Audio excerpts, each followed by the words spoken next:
බලමු මෙතෙන් ඇඩ් කරපු data එකක තොරතුරු edit කරන්න. වෙනස් කරන්නේ කොහොමද කියලා. ඒකට යන්නේ edit. ඊළඟ මෙතන තියෙනවා වසම් මනුෂ්‍ය සංශෝධනයේ ගාම්නිදාරේ වසම් එකකට වැඩි ව්‍යාපෘති සංශෝධනය කියන. වාද ගන්න අවශ්‍ය එක වසමක ලකුණු වසමක ක්‍රියාත්මක ව්‍යාපෘතිය ලකුණු කරපු එකක්ද නැත්නම් ගාම්සය වසම් කීපයකද කියන එක අනුව මේ දෙකෙන් තෝරන්න ඕන. එක වසමක නම් වසම් මනුෂ්‍ය සංශෝධනය යන්න. ගාම්නිදාරේ වසම් කීපයක ක්‍රියාත්මක ව්‍යාපෘතිය යන්න. මෙතනින් එකකට වැඩි ව්‍යාපෘති සංශෝධනයට යන්න. බලමු වසම් එකක ක්‍රියාත්මක ව්‍යාපෘතිය සංශෝධනය කරන්න. මෙතන කාලයේ account එක නිසා අර පින්නන්නේ අර කාලයයි අස ව්‍යාපෘතිය ක්‍රියාත්මක කරන රේන්ජ් එක තෝරගන්න ඕනේ රේන්ජ් එක. ඒ දිනේ අනුව ෆිල්ටර් කළාම sample එක විතර දීලා තියෙන්නේ. තම select update range එකේ තියෙන ව්‍යාපෘති ටික මෙතන පෙන්වනවා. එතන මේක තියෙනවා edit සහ edit location. ඔයාලට මේ ව්‍යාපෘති location එක edit කරන්න අවශ්‍ය නම් edit location ගියාම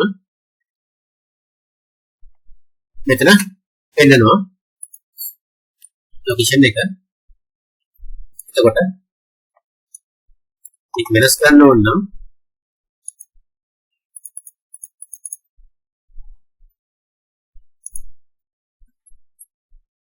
අවශ්‍ය වෙන්නේ ඒ තැන වෙනස් කරන එක.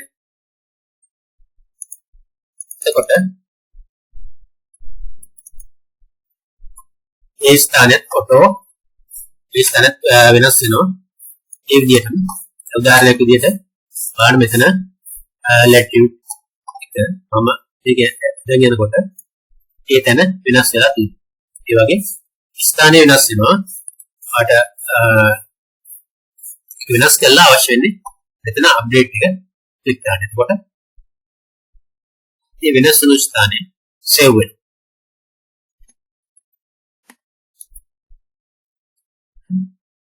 එතකොට අපි ලොකේෂන් එක වෙනස් කළා. ඒ වගේ මෙතන මේ තොරතුරු මොනවා හරි එඩිට් කරන්න අවශ්‍ය නම් ඔයාලා මෙතන එඩිට් ගියාම ඒ තොරතුරු ටික මෙතන පෙන්නනවා.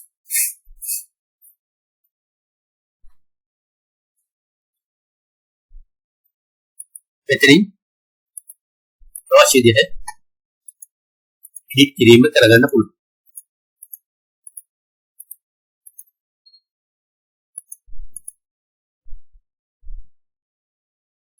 ක්ලික් කරලා සේව් කරන්න. එතකොට අවශ්‍ය විදිහට සේව් වෙලා තියෙනවා.